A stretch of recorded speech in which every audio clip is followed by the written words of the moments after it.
Bueno, mi nombre, como le decía Laura, es Paula Secato. Yo soy licenciada en biotecnología y formo parte de la plataforma de genómica médica de Heritas. Y hoy, junto con la doctora Ivana Canonero, lo que le vamos a pasar a comentar es un poco acerca de dos servicios de los que ofrecemos en Heritas. Uno es visión prenatal no invasivo y el otro es visión gesta detenida.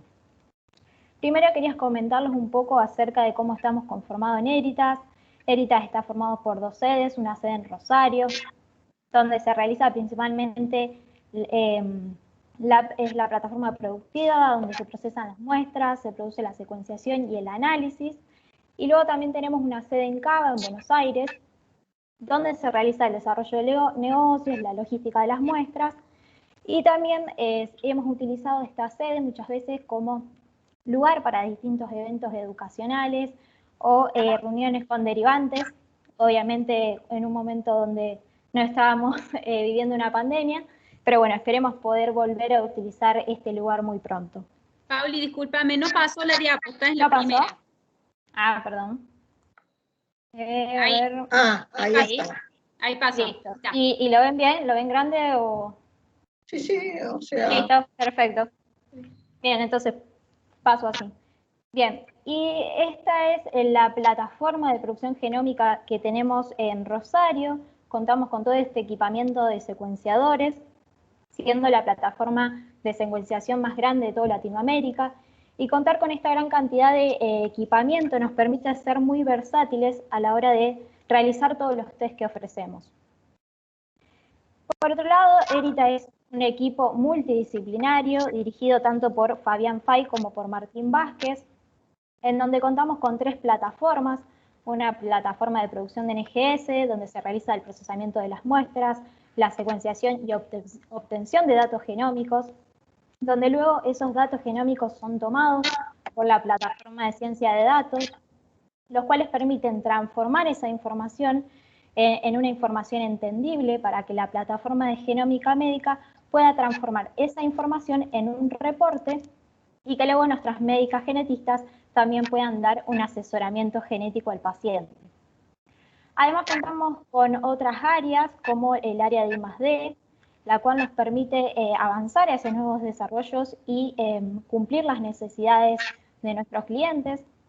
Y además tenemos otras áreas como la de desarrollo de negocios, la de branding y comunicación y de administración y finanzas, las cuales también son muy importantes para poder llevar adelante todas estas tecnologías. Bien, y ahora sí vamos a meternos un poco más en lo que es nuestro test prenatal no invasivo. Este es un método de screening, eso es muy importante de remarcar, se trata de un método de screening, no es un método diagnóstico.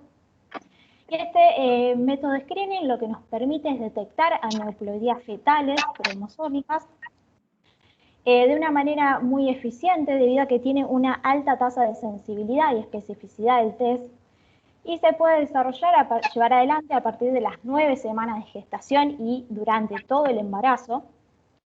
Se trata de una prueba no invasiva debido a que se realiza a partir de una muestra de sangre materna, es decir, que no conlleva ningún riesgo ni para la madre ni para el feto.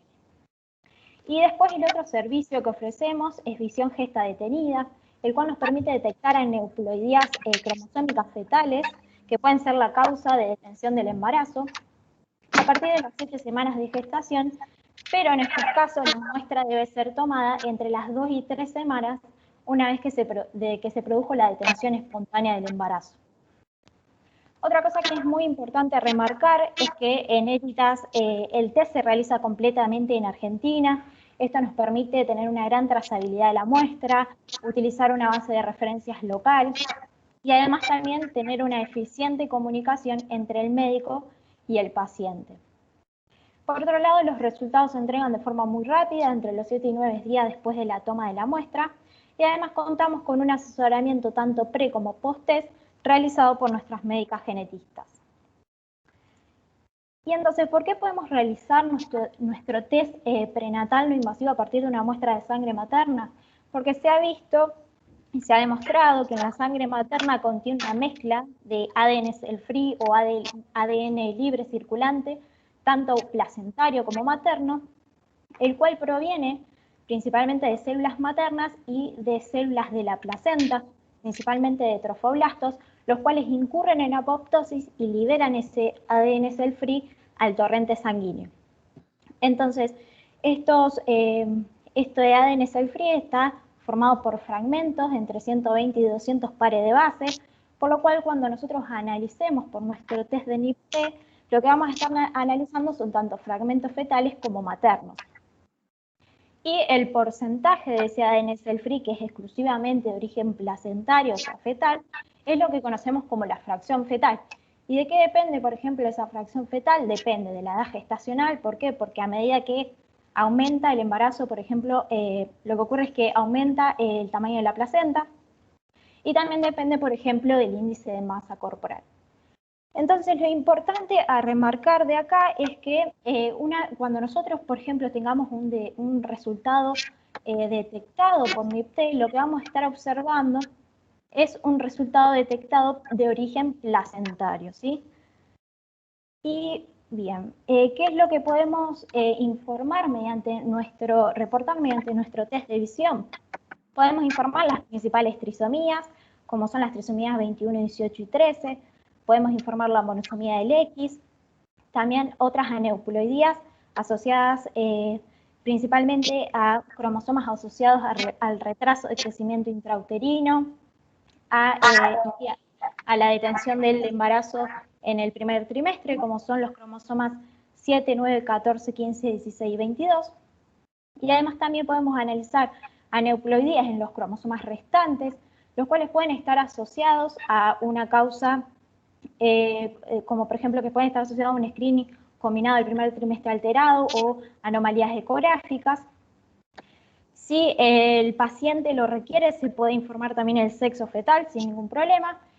Y otra cosa de las que informamos en nuestro test son las variaciones en el número de copias o CNVs, en donde lo que se reporta son CNVs patogénicas asociadas a estos siguientes síndromes, como por ejemplo el síndrome de Cri-du-Chat, el síndrome de Wolf, el síndrome de George, en donde en estos casos, luego Ivana les va a comentar mejor, pero es sumamente importante el asesoramiento genético a la hora de pedir el análisis de CNVs, debido a que este test para detectar CNVs tiene un valor predictivo muy bajo, es decir, que puede conducir a falsos positivos, pero por eso es importante solicitarlo en los casos de que se tenga, por ejemplo, una sospecha ecográfica hacia alguno de estos síndromes, porque en esos casos, si nosotros podemos correlacionar lo que observamos por nuestro test y esa sospecha ecográfica, en esos casos el valor predictivo positivo aumenta. Y además de poder reportar estas CNVs patogénicas asociadas a estos síndromes, también lo que podemos reportar son CNVs patogénicas en otras regiones, siempre y cuando estas sean mayores a 10 megabases. Bien. Por otro lado, la ACMG, que es el Colegio Americano de Genetistas, en 2016 propuso una serie de guías o recomendaciones para el análisis de este test, en donde ellos lo que recomiendan es informar a todas las pacientes que NIPT es la opción de screening más sensible para las principales trisomías, como 21, 18 y 13. Ellos recomiendan que siempre debe estar seguido por un asesoramiento tanto pre como post-test. No recomiendan evaluar otras trisomías diferentes a 21, 18 y 13, por más que la metodología pueda analizar esos cromosomas con una gran sensibilidad y especificidad, debido a que en esos casos el asesoramiento genético es mucho más complejo. Informar a los pacientes que es posible investigar variaciones en el número de copia con relevancia clínica, pero como les comentaba antes, siempre poner en conocimiento de los alcances y limitaciones que tiene el hallazgo de CNVs en esta técnica, ¿sí? Y obviamente no recomiendan utilizar esta técnica como método diagnóstico, sino que siempre es un método de screening, y ante un no resultado por esta técnica o un resultado detectado, siempre se tiene que proceder a validar dicho resultado por una prueba invasiva. Y ACMG, junto con otras asociaciones científicas, en el 2020, hace poco, han recomendado utilizar el ensayo de NIPT no solo para las mujeres con alto riesgo o edad avanzada, sino para todas las embarazadas. Por otro lado, si bien existen varias técnicas de secuenciación, la técnica que nosotros utilizamos es la secuenciación de genoma completo, en donde las lecturas, una vez que las lecturas salen del secuenciador, lo que se hace es primero un proceso de filtrado, en donde nos quedamos únicamente con las lecturas de buena calidad. Luego esas lecturas de buena calidad son mapeadas hacia los distintos cromosomas, se realiza un proceso de conteo estadístico y se compara contra una base de referencia local, la cual fue desarrollada en Heritas.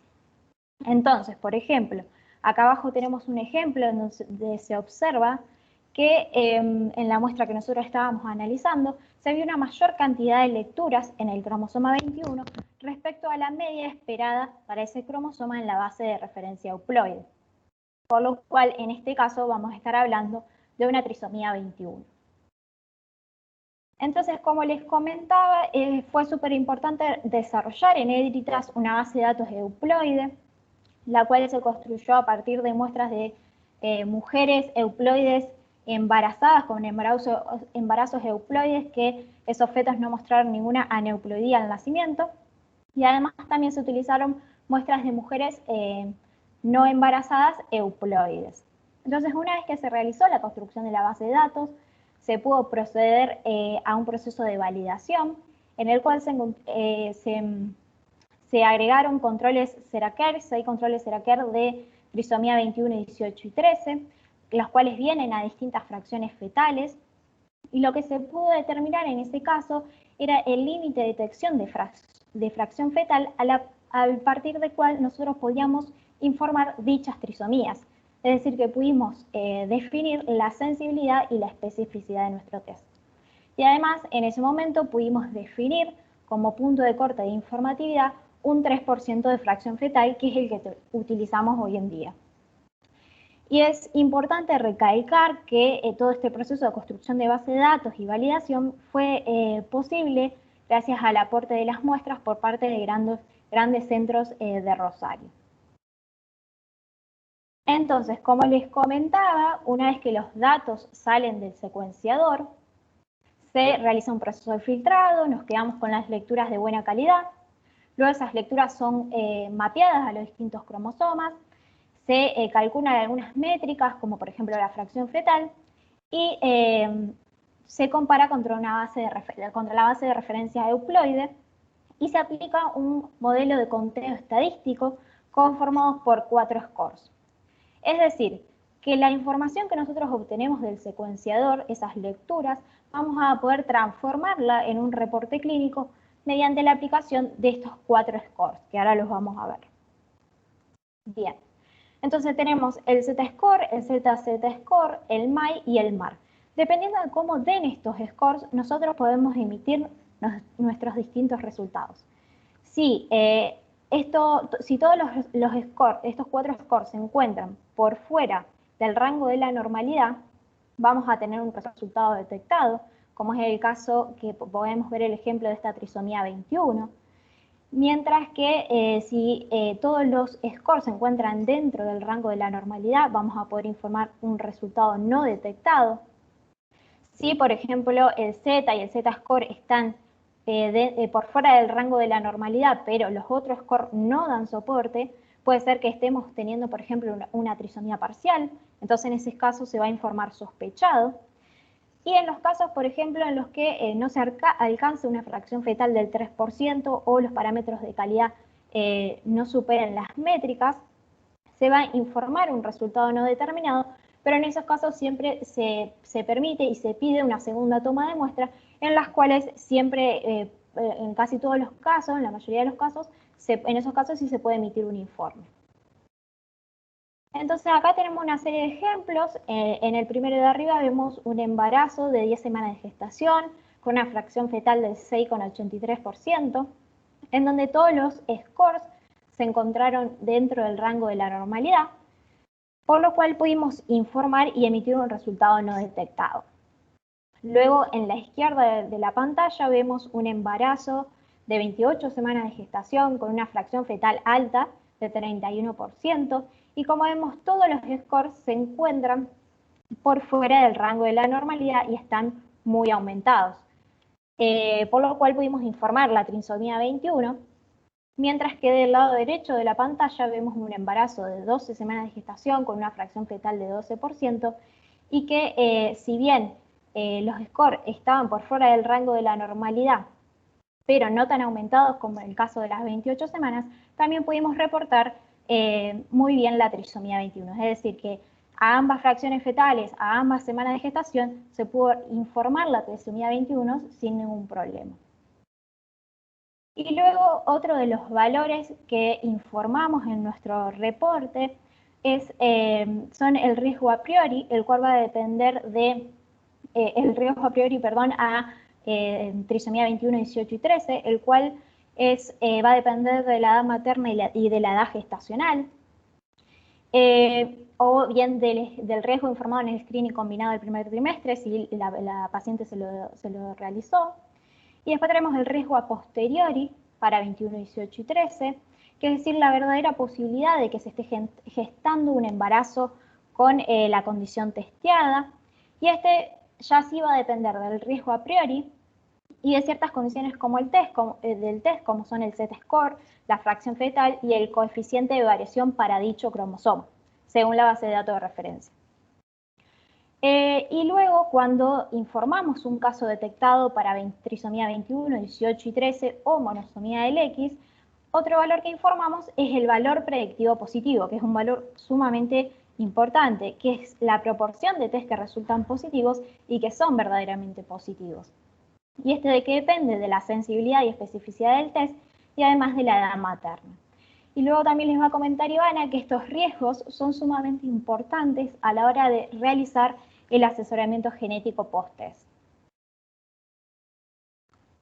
Y una de las lo que siempre se tiene en cuenta, una de las cosas que siempre se tiene en cuenta en Eritas, y se intenta y se trabaja en eso, es trabajar en garantizar la calidad de nuestros tests, ¿sí? Es por eso que desde la plataforma de ciencia de datos trabajan en la mejora continua de la base de datos.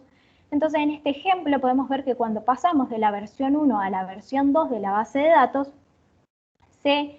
aumentamos el límite de detección de fracción fetal a partir del cual podíamos detectar dichas aneuploidías. En este momento estamos utilizando una base de datos 3, la cual se adapta mucho mejor a los kits utilizados en el laboratorio, al equipamiento que estamos utilizando actualmente. Y esta base de datos 3 nos permitió mejorar la calidad de los resultados debido a una disminución del QS, mejorar los valores de ZZ-score de algunos cromosomas como el 17 y el 19, que por ahí generaban problemas en el análisis al tener secuencias repetitivas. Y además mejoraron los valores de MAI, es decir, que pudimos tener una representación más homogénea del cromosoma. Además, por otro lado, en Eritas también, con el mismo objetivo de asegurar la calidad de nuestros tests, participamos en todas nuestras aplicaciones en controles de calidad externos. Para el test de visión, lo que hacemos es participar todos los años de 2 envíos, los cuales consisten en cada uno mandan 3 muestras, y cuando recibimos esas 3 muestras, en Eritas lo que se hace es realizar todo el procesamiento desde la parte de extracción hasta la emisión de un resultado. Es decir, que lo que nos permiten estos controles es validar todo el procesamiento que se realiza en Eritas. ¿Y en qué consiste? Una vez que nosotros realizamos ese procesamiento, desde la CAP lo que nos piden es informar, por ejemplo, la fracción fetal, la aneuploidía en 21, 18 y 13, el sexo fetal, la edad gestacional, la edad materna. Y en la CAP lo que hacen es recopilar los resultados obtenidos de los distintos laboratorios internacionales y calculan una media de todos los resultados obtenidos. Y luego en Eritas lo que se hace es comparar los resultados que nosotros informamos con esa media que se informó en el resto de los laboratorios internacionales. Y siempre que hemos realizado estos controles CAP, pudimos informar de forma correcta.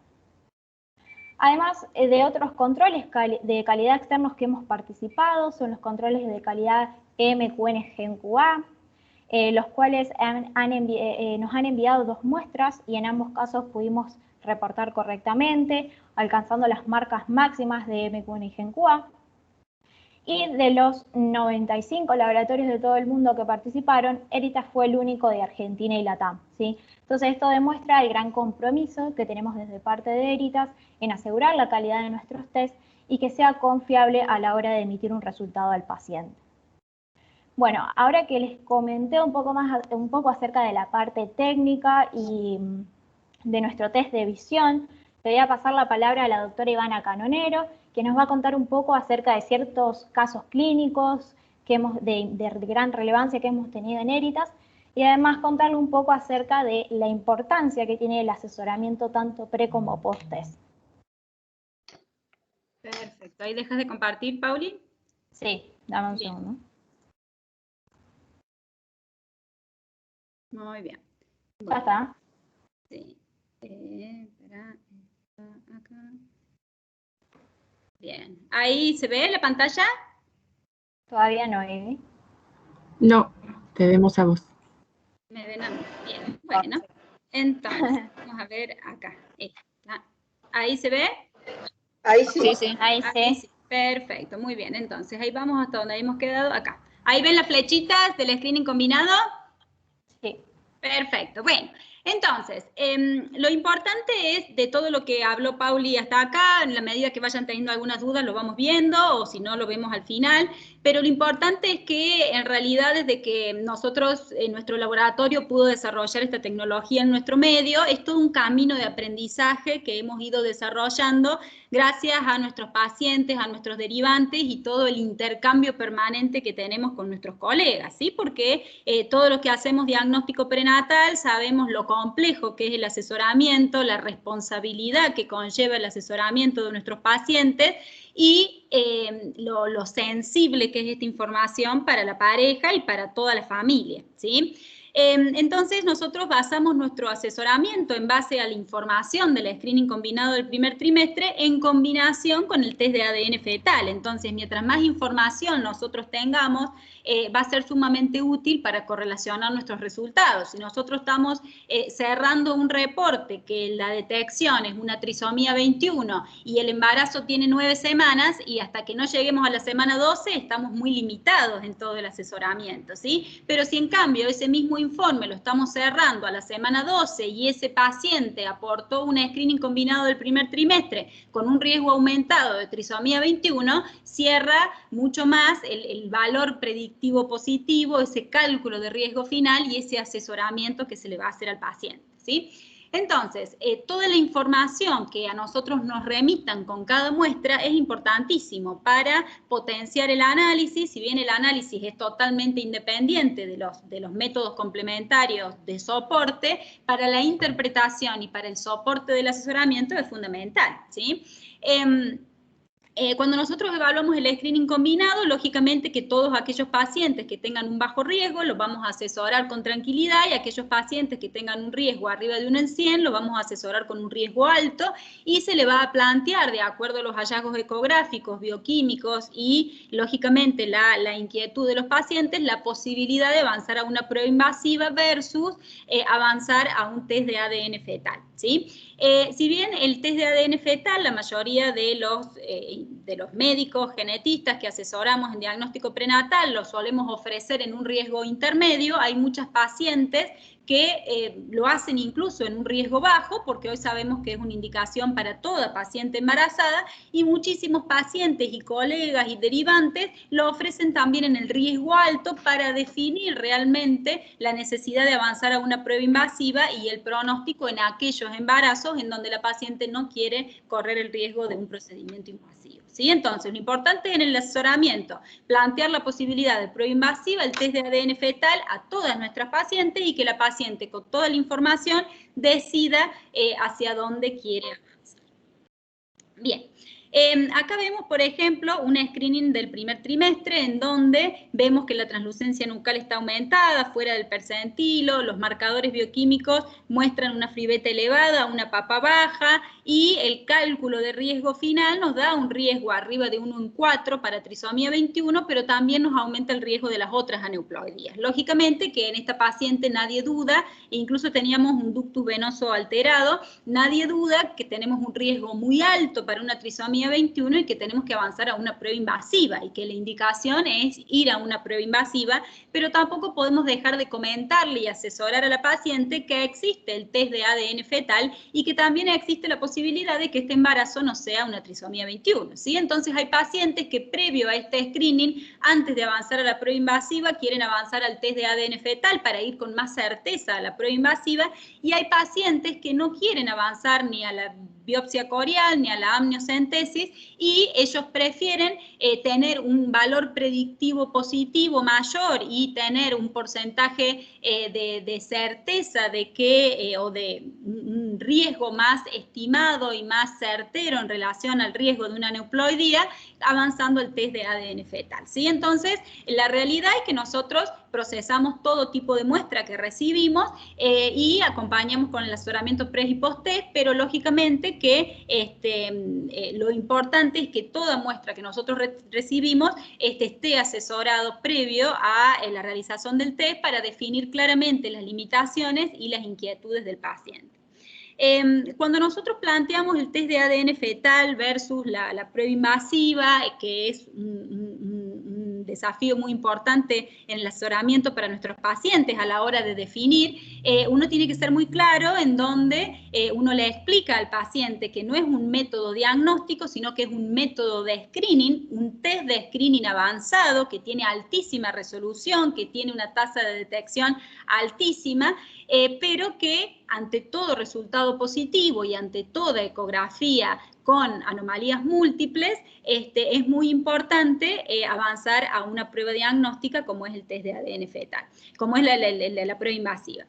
Acá vemos nosotros, por ejemplo, las bandas rojas, tanto del test de ADN fetal como el screening bioquímico, como la translucencia nucal aumentada, nos está hablando del LR, o sea, esta relación entre la tasa de detección y la tasa de falsos positivos del test de ADN fetal y del screening combinado y de marcadores aislados en relación a el rendimiento del test. Entonces nosotros vemos que ante un resultado detectado del test de ADN fetal, el valor predictivo positivo o la posibilidad de que de la detección o de que el embarazo realmente tenga esa anomalía aumenta 1000 veces, ¿sí? Que cuando el screening bioquímico o el test combinado está indicando un riesgo alto, aumenta menos de 200 veces, ¿sí? Generalmente aumenta 50 veces el riesgo de que esa paciente esté cursando un bebé con una aneuploidía. Entonces es abismal la diferencia cuando uno habla de la tasa de detección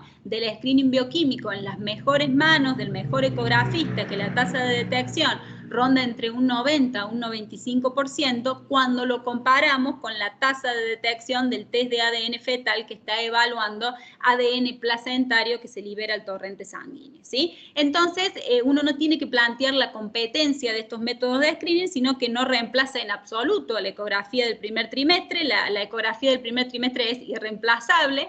Es más, cada vez necesitamos más marcadores ecográficos para poder interpretar lo que el test de ADN fetal nos está mostrando. Entonces, es fundamental poder interpretar y correlacionar el resultado del screening bioquímico, del screening ecográfico y de los marcadores bioquímicos. Pero no podemos dejar de asesorar a toda paciente explicándole que el test de ADN fetal hoy es el método de screening de aneuploidías más sensible y con menor riesgo de falsos positivos, que es la barra azul, que es cuánto disminuye el riesgo cuando tenemos un resultado negativo, que disminuye 300 veces con el test de ADN fetal, cuando disminuye 30 veces con un screening combinado normal, ¿sí?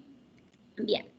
La que sigue. Entonces ahí lo que nosotros nos planteamos es ¿Cuál es el objetivo del test de ADN fetal? ¿Sí? Disminuir el número de procedimientos invasivos por estos cálculos de riesgos que nos hablan de falsos positivos a nivel del screening combinado, o avanzar más allá de las aneuploidías más frecuentes y determinar anomalías que escaparían al screening combinado del primer trimestre, ¿sí? La realidad es que hoy la indicación más frecuente es la edad de la mamá, pero cada vez más estamos viendo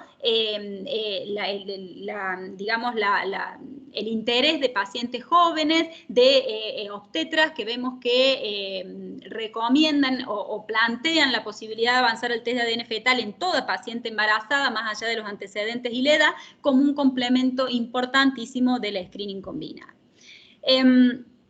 Cuando nosotros vamos a ver el número de muestras, en la medida que hemos tenido más muestras y más casos, hemos podido ir viendo casos específicos, excepciones, y hemos tenido cada vez más experiencia y la vamos teniendo porque cada caso es un desafío. Por eso para nosotros es fundamental digamos, la devolución del médico de cabecera del paciente, del obstetra, del derivante, del genetista, para discutir en conjunto los casos complejos.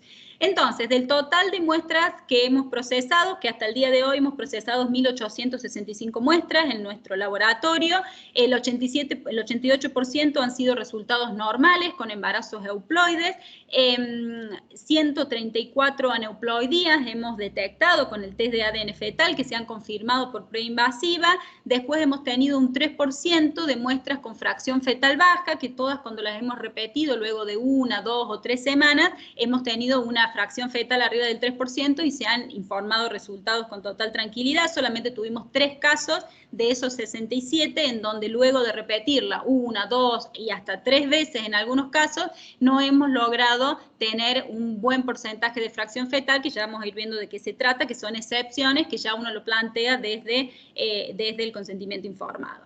Y casos sospechados, que como explicaba Paula, que son aquellos casos en donde los scores de riesgo no permiten discriminar entre un embarazo euploide o un embarazo trisómico, y son esos grises en donde alguno de los marcadores está alterado y es muy importante poder asesorar en la interpretación. Entonces, lo que nosotros vemos que de 873 muestras que ingresaron con screening combinado de alto riesgo, que hubieran ido a prueba invasiva, detectamos solamente 134, o sea que 134 de estos embarazos de alto riesgo fueron aneuploidías. Por lo tanto, estos screening combinados de alto riesgo, estos 873 que tenían indicación de prueba invasiva, permitieron evitar 739 punciones, ¿sí? Lógicamente que una de las misiones que viene cumpliendo este test es disminuir en forma significativa el número de procedimientos invasivos, pero no tiene que quitarnos del foco e indicar realmente la prueba invasiva en todo resultado positivo como confirmación, y en todo caso en donde realmente haya anomalías ecográficas que realmente indiquen un riesgo elevado, ¿sí? Bien. De estos 1.865 casos evaluados, de estas 134 aneuploidías, así se han distribuido 77 trisomías 21, 25 trisomías 18, 6 trisomías 13, 14 monosomías del X y 12 trisomías raras. Todas estas aneuploidías fueron confirmadas por prueba invasiva y con hallazgos ecográficos. Hubo solamente 8 casos de aneuploidías sospechadas, de las cuales algunas fueron realmente trisomías confirmadas. Los embarazos euploides, nosotros vamos siguiendo ecográficamente y vamos viendo la devolución de estos casos, y de ese 3% de muestras con fracciones fetales bajas, solamente en 3 casos no tuvimos resultados. O sea que cuando hay una fracción fetal baja, si bien la bibliografía indica que hay un riesgo aumentado de aneuploidía, nuestra experiencia en estos 1.865 casos nos indica que con una nueva muestra, luego de más edad gestacional, obtenemos una fracción fetal adecuada y podemos detectar las aneuploidías si las hubiera.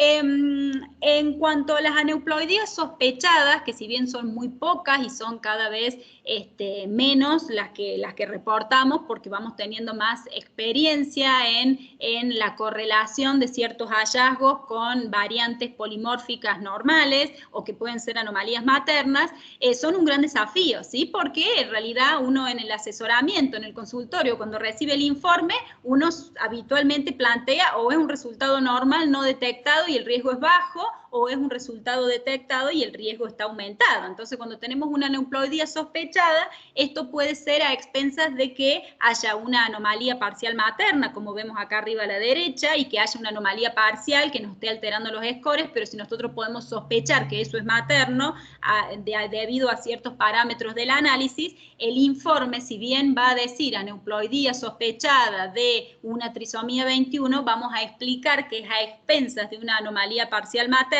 que está alterando los scores, pero que no estaría indicando un riesgo de trisomía, ¿sí? Por lo que ese paciente no tendría indicación de una prueba invasiva, sino de hacer o un FISH o un array, por ejemplo, en la mama, para ver si tiene esa duplicación en esa región, ¿sí? En este caso, por ejemplo, nosotros tuvimos un caso sospechado de trisomía 13, donde de los 4 scores, 2 estaban en el rango de trisomía y 1 estaba en un gris. Este era el parámetro que veíamos en la trisomía, en la sospecha de trisomía 13, y así es como se ve una trisomía 13 completa, homogénea.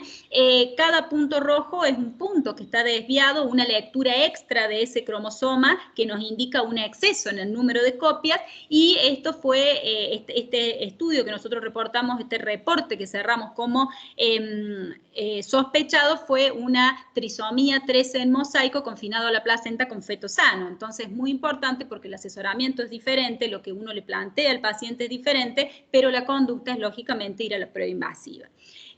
Acá abajo, por ejemplo, es una aneuploidía sospechada de trisomía 18 a expensas de una anomalía parcial. Así se ve, como se ve acá a la derecha, todo pintado de rojo, una trisomía 18 completa, y así se veía la anomalía parcial. Entonces, si bien el resultado es una trisomía 18 sospechada, en el informe nosotros claramente describimos que se informa como sospechada debido a que los scores de riesgo están alterados a expensas de una anomalía parcial, por lo que debemos investigar esa anomalía parcial. Nosotros definimos si esa alteración parcial corresponde al feto o a la madre para definir qué estudios hay que hacer, porque a lo mejor este paciente, en lugar de hacer un cariotipo, se beneficiaría con un FISH o con un microarray o con un MLPA de esa región. Entonces, lo importante para nosotros es definir esa región, qué genes contiene y qué características tiene en las diferentes bases de datos.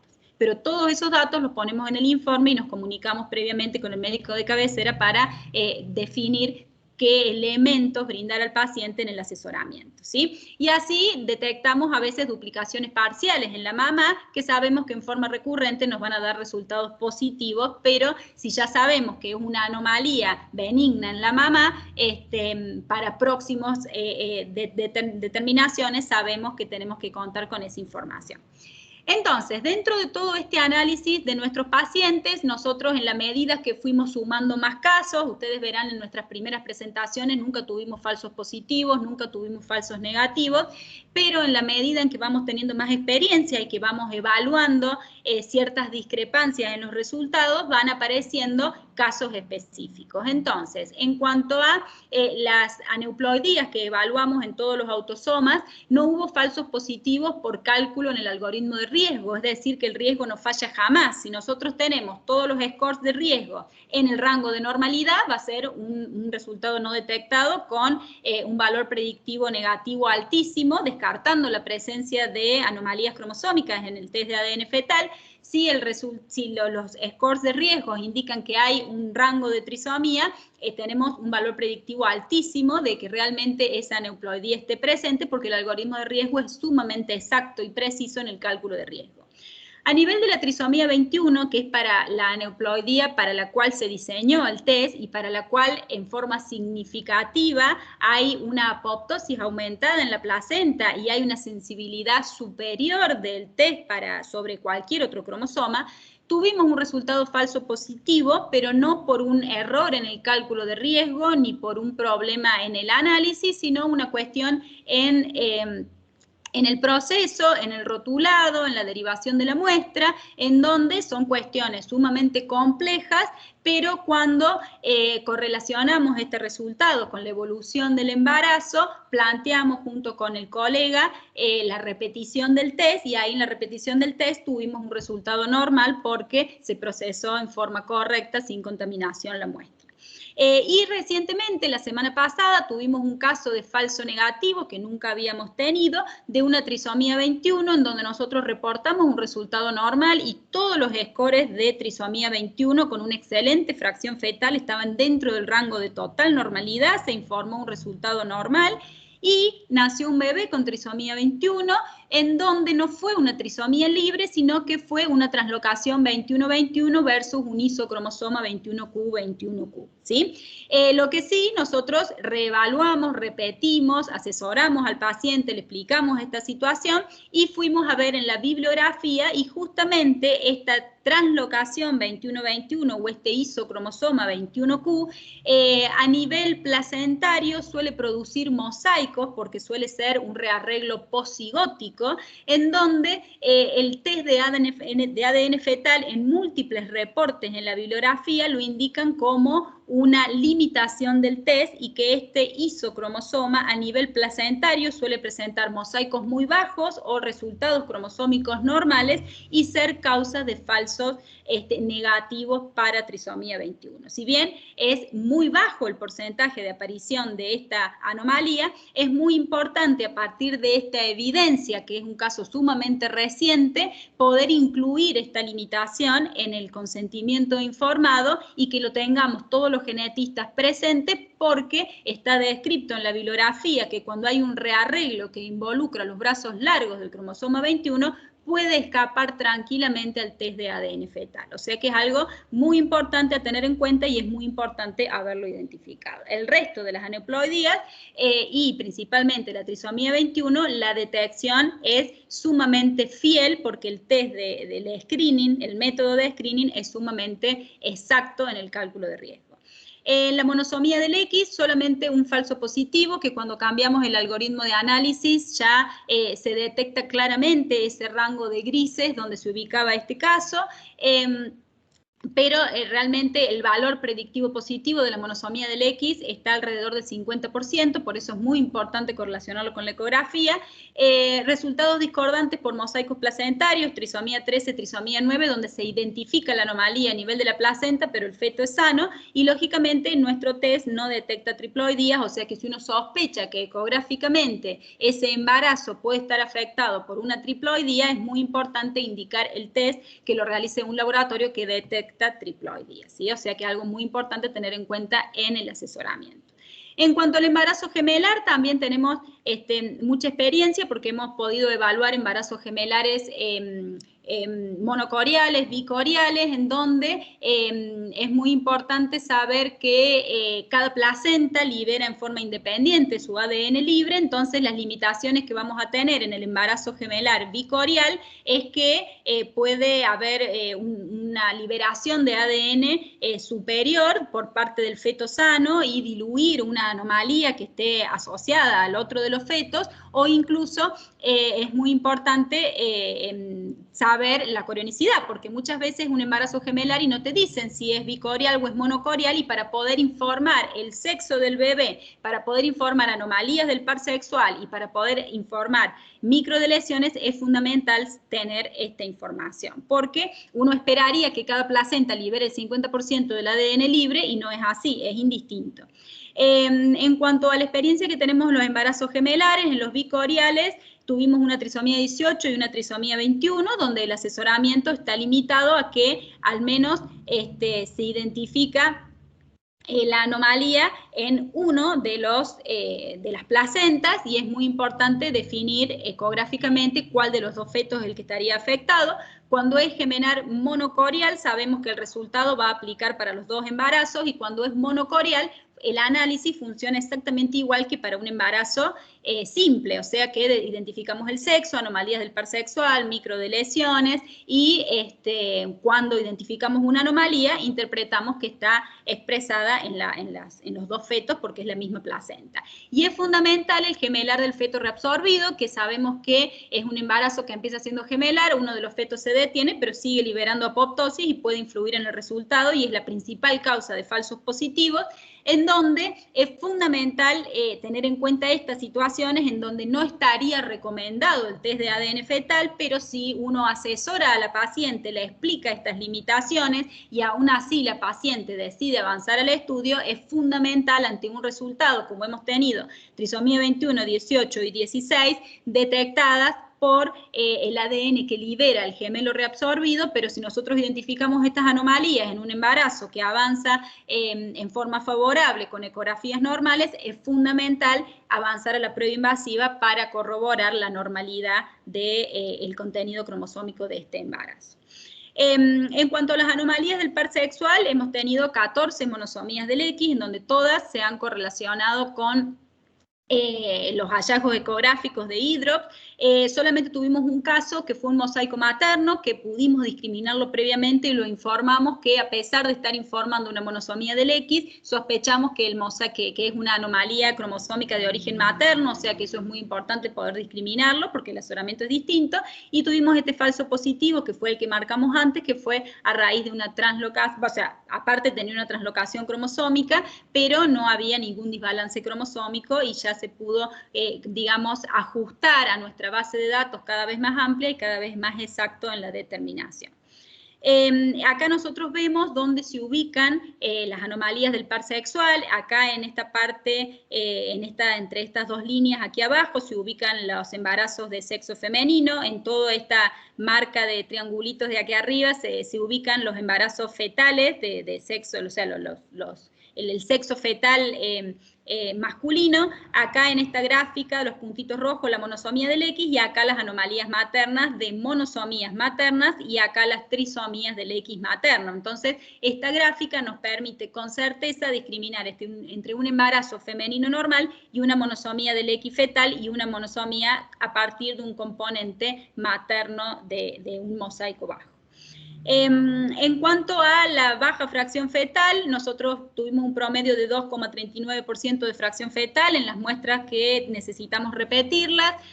Cuando las repetimos luego de una determinada edad gestacional, promedio 2-3 semanas después, la fracción fetal subió en forma significativa y pudimos informar todos los casos, menos en 3 casos que o por cuestiones de calidad o porque había un índice de masa corporal muy alto o había algún trastorno de coagulación o trombofilia, no tuvimos resultado, pero estos embarazos los fuimos siguiendo de cerca. Igual el estudio se hizo en todos los casos, incluso aunque sea fracción fetal baja, nosotros al análisis lo hacemos de todos modos y podemos dar esa información, lógicamente, para casos complejos, ya que es muy importante saber que uno puede interpretar un resultado arriba de una fracción fetal del 3%. Cuando hay tratamiento de fertilidad recibimos muchísimos casos también asociados a fertilización in vitro, ovodonación o embriodonación. En todos los casos el test funciona perfectamente, o sea que podemos identificar aneuploidías en tratamientos de fertilidad. Cuando tenemos una fracción fetal baja, la bibliografía indica que hay un riesgo aumentado de aneuploidías, entonces la bibliografía y la evidencia recomienda la prueba invasiva, pero nosotros vemos que cuando hay fracción fetal baja, incluso en este caso, que es una fracción fetal del 1%, 1.08, detectamos una trisomía 13, o sea que incluso en la fracción fetal baja, cuando hay una aneuploidía lo podemos detectar, y aún con un 1% de fracción fetal baja podemos emitir un reporte con una sospecha de trisomía 13, que en este caso se hizo la prueba invasiva y se confirmó la aneuploidía. Entonces nosotros vemos que los scores de riesgos, aún con fracciones fetales bajas, son sumamente sensibles y permiten detectar una anomalía. Entonces nosotros consideramos que no toda fracción fetal baja indica un riesgo aumentado. Lógicamente que si la fracción fetal es baja, los marcadores bioquímicos son bajos y estamos sospechando una insuficiencia placentaria, puede que, lógicamente, el pronóstico esté determinado por esa insuficiencia placentaria, pero no necesariamente por la presencia de una anomalía cromosómica. Entonces, siempre que hay una fracción fetal baja, uno tiene que asesorar en base a las posibles causas por las que puede estar presente. Sabemos que la trisomía 13 y la trisomía 18 producen menos apoptosis que la trisomía 21 y por eso uno interpreta que hay fracciones fetales más bajas, pero la realidad es que lo ideal cuando hay una fracción fetal baja es hacer un screening combinado del primer trimestre, hacer marcadores bioquímicos y repetir un par de semanas después para obtener una buena fracción fetal y poder emitir un reporte. Acá vemos también otro caso, una paciente de 45 años, sospecha de también el riesgo aumentado y tenía todos los parámetros de sospecha de trisomía 18, 2,96, acá se veía el aumento de las lecturas del cromosoma 18, lo repetimos después a las 14 semanas, esto había sido a las 9.6 semanas, se repitió a las 14 semanas y tuvimos una muy buena fracción fetal. En la primera muestra habíamos tenido 2,76, acá tuvimos 4,56. En la primera muestra se indicaba una sospecha de trisomía 18 y en la segunda muestra con mayor fracción fetal y con signos ecográficos de trisomía 18 se confirmó claramente la trisomía 18. Entonces, si bien la fracción fetal aumenta el riesgo, es muy importante poder tener esta información porque nosotros, a pesar de que haya una fracción fetal baja, en el cálculo de riesgo y en el reporte siempre ponemos los scores del 21, del 18 y el 13. Entonces, si a pesar de la fracción fetal baja estamos viendo una anomalía, nosotros le vamos a dar esa información para que ustedes la puedan transmitir al paciente y cuando repitamos en nueva muestra se emite el reporte con toda esa información, ¿sí? Pero igual el reporte que nosotros emitimos cuando hay fracción fetal baja es que no se pueden mostrar resultados y es necesario repetir en un nuevo procedimiento. En cuanto a las otras trisomías, también así como el test es sumamente efectivo para el 21, el 18 y el 13, funciona exactamente igual para las otras aneuploidías, en donde sabemos que pueden tener un compromiso fetoplacentario diferencial, con retraso de crecimiento intrauterino, disomía uniparental, aborto espontáneo intrauterino. Entonces, es muy importante poder brindar esta información. Muchas veces los pacientes solamente, y los colegas, piden evaluar 21, 18 y 13, y en varios casos hemos identificado trisomía 22, trisomía 14, que cuando nosotros identificamos esta información, porque nosotros evaluamos todos los cromosomas más allá de lo que nos piden, solamente reportamos lo que nos piden y que se marca en el consentimiento informado, pero evaluamos toda la información genética, muchas veces le damos esta información al obstetra y que el obstetra defina si lo vamos a incluir o no en el informe, si aplica para su caso, si su paciente lo quiere saber o no, ¿sí? Pero hemos tenido casos en donde, por ejemplo, se detectó una trisomía 22, no lo habían pedido, incluimos esa información y cuando el obstetra tuvo que entregar el informe, el embarazo ya estaba detenido y tener esa información permitió saber que era la causa de la gesta detenida. Entonces, es información sumamente útil que puede ayudar a resolver la causa de un embarazo con un determinado pronóstico. Entonces, acá nosotros vemos, por ejemplo, dentro de esas trisomías raras, que son mucho más frecuentes que las microdeleciones, detectamos todas las trisomías raras, trisomía 9, 6, 14, 15, y cada uno tiene un pronóstico diferencial. Trisomía 9, trisomía 15, trisomía 14, trisomía 22, entonces cada uno de estos reportes va con una explicación de cómo se comporta esa trisomía, si es completa, si es mosaico, de acuerdo a la edad gestacional y todos elementos que son sumamente útiles en el asesoramiento. Esta fue la microdeleción, la única que hemos reportado, que fue el síndrome de Walsh-Hillstrom, la deleción 4P16.3, en donde se detectó esta deleción con un 14,18% de fracción fetal a las 21 semanas, tenía anomalías múltiples a nivel ecográfico. Vemos esta deleción donde todos los parámetros indicaban que estábamos ante un ratio de posible origen fetal, donde se correspondía con la fracción de lesionada de esa región, todos los parámetros coincidían para sospechar que esta microdeleción podía ser fetal y podía ser realmente real. Lo informamos con las limitaciones del valor predictivo positivo determinado para las microdeleciones, se confirmó por Fish y el bebé nació con un síndrome de Wolff. Se confirmó a nivel prenatal, nació y lógicamente por el gran retraso de crecimiento intrauterino y las complicaciones, e incluso hizo un COVID postnatal, el bebé no tuvo un buen pronóstico y falleció, pero se pudo confirmar por el test de ADN fetal. Y en gesta detenida también hemos hecho validación del test de ADN fetal, porque la gesta detenida libera muchísima apoptosis y hemos evaluado en embarazos previos de semana 7, 6, 5, 8 y vimos que a partir de la semana 7 y dentro de las 2 semanas de detenido el embarazo hemos obtenido muy buena fracción fetal y hemos podido identificar múltiples anomalías en gesta detenida que después hemos confirmado por QFPCR o cariotipo en tejido fetal. Acá vemos una trisomía 15 y una trisomía 18. Entonces, como conclusión, finalmente, consideramos que el test de ADN fetal es el mejor método de screening para las aneuploidías más frecuentes. Desde la semana 9 y durante todo el embarazo, detecta anomalías del sexo y anomalías del par sexual. Se indica tanto en embarazos únicos, gemelares, ovodonación, FIV, y podemos limitarlo solamente al cromosoma 21, 18 y 13, de acuerdo a lo que quiere saber el paciente, a lo que busca la obstetra, a lo que consideramos nosotros en el asesoramiento, o podemos incluir todos los otros cromosomas asociados a riesgo de aborto espontáneo, mal pronóstico del embarazo, disomía uniparental, retraso de crecimiento intrauterino y distintas aneuploidías. En el consentimiento informado, acá el paciente puede marcar todo lo que quiere que nosotros investiguemos, si solamente el 21, el 18 y el 13, si las otras aneuploidías, el sexo, anomalías del par sexual, monosomía del X, y si quiere saber microdelecciones o no, y siempre nosotros acá ponemos una salvedad, porque tenemos muchísimos embarazos de 9 semanas que nos piden evaluar microdelecciones, pero es muy complejo el reporte de microdelecciones cuando no hay un signo ecográfico que correlacione ese hallazgo, y de informar microdelecciones en embarazos tan precoces sin signos ecográficos tenemos riesgo de cometer falsos positivos y someter múltiples embarazos a pruebas invasivas con resultados normales. Entonces es fundamental plantear la búsqueda de microdelecciones cuando realmente hay una sospecha ecográfica de una cardiopatía congénita para sospechar el síndrome de George, o cuando hay una hipotonía prenatal, o cuando hay algún signo que evoque alguno de los síndromes conocidos, o algún antecedente de una translocación en los papás, o algún rearreglo cromosómico que nos permita ir a buscar específicamente esa región. Igualmente, si nos piden una microdelección a la semana 9, a la semana 10, nosotros lo evaluamos y lo informamos.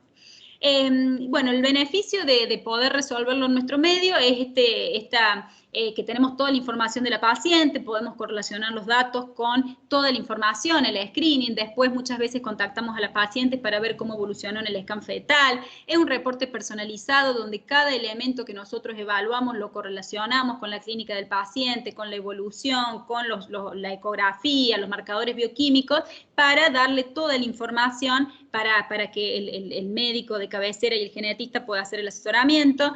En nuestro reporte mostramos todas las métricas de calidad, el cálculo de riesgo, tenemos un ida y vuelta permanente con los obstetras, siempre que hay una discrepancia o que no coincide el sexo, que hemos detectado múltiples anomalías del par sexual, nosotros informamos XY y después el SRI no está, bueno, y se detecta que hay una anomalía del par sexual, bueno, tener ese ida y vuelta, saber que sí, efectivamente era XY, pero no estaba el SRI, entonces por eso el genital tenía tal o cual característica. Entonces eso es muy importante porque nos permite darle más robustez a nuestros resultados y ver qué evolución tienen estos reportes en nuestros pacientes. Poder realizarlo en nuestro medio es muy importante. ¿Hay alguna duda? ¿Hay algo que no vimos? ¿Hay algo que podemos ver con más resolución? Pedimos una muestra más adelante, cuando tenga más edad gestacional, repetimos en la segunda alícuota para confirmar algo, si la ecografía no cierra con lo que estamos viendo. Entonces, tener este ida y vuelta nos permite potenciar el resultado y usar toda nuestra tecnología con técnicas. Muchas veces disparamos array en una muestra o disparamos un SRI sobre una muestra de ADN libre para confirmar el sexo. Entonces, es muy importante poder en forma minuciosa discutir cada uno de los casos. Sabemos que las limitaciones están dadas por mosaicos en la madre, un tumor materno, mosaicos placentarios. Las triploidías y las poliploidías no las detecta, eso es muy importante explicarlo a la paciente en el asesoramiento. Mientras mayor es el índice de masa corporal, menor es la fracción fetal, más riesgo de no detectar alguna anomalía. Y en los gemelares bicoriales o disigóticos es muy importante saber que no podemos detectar anomalías del par sexual porque pueden estar diluidas por el componente sexual del otro embarazo, ¿sí? Entonces, los beneficios es que somos un equipo multidisciplinario donde trabajamos biólogos, bioquímicos, científicos de datos, genetistas, biotecnólogos, todos aportan desde su especialidad y el ida y vuelta del médico de cabecera, la interconsulta con el paciente. Entonces es un informe sumamente personalizado, no es algo automatizado que sale por un cálculo de riesgo, sino que es un análisis minucioso de cada caso en particular, en donde determinamos el valor predictivo positivo de la anomalía que estamos viendo y en donde es un trabajo sumamente complejo, multidisciplinario, en donde a nosotros lo que nos interesa es poder trabajar con equipos de genetistas, asesores y derivantes que nos permitan dar toda esta información y que sea sumamente útil esta forma de trabajar, porque incluso este mismo estudio o cualquier centro lo puede derivar al exterior y viene un informe cerrado, pero el ida y vuelta, el consultar, el preguntar, mírame acá, mirá allá, que podemos repetir este resultado, mirá, me gustaría verlo más adelante, o cómo podríamos potenciar este resultado o este diagnóstico o esta detección, es muy importante tener un laboratorio local que pueda brindar todas estas herramientas, ¿sí? Así que ese es nuestro objetivo y acá estamos a disposición. Así que eso sería todo, no sé qué dudas tendrán o qué inquietudes quieren que discutamos. Bueno, muchas gracias, chicas. Estuvo muy, muy buena la charla, como siempre. Genias. A Paula no la conocía, o no me acuerdo de haberla escuchado, pero... No. La teníamos siempre escondida. Ah, sí, tienen mucha gente buena. Yo tengo algunas dudas así puntuales, si bien yo en general no hago asesoramiento genético prenatal, pero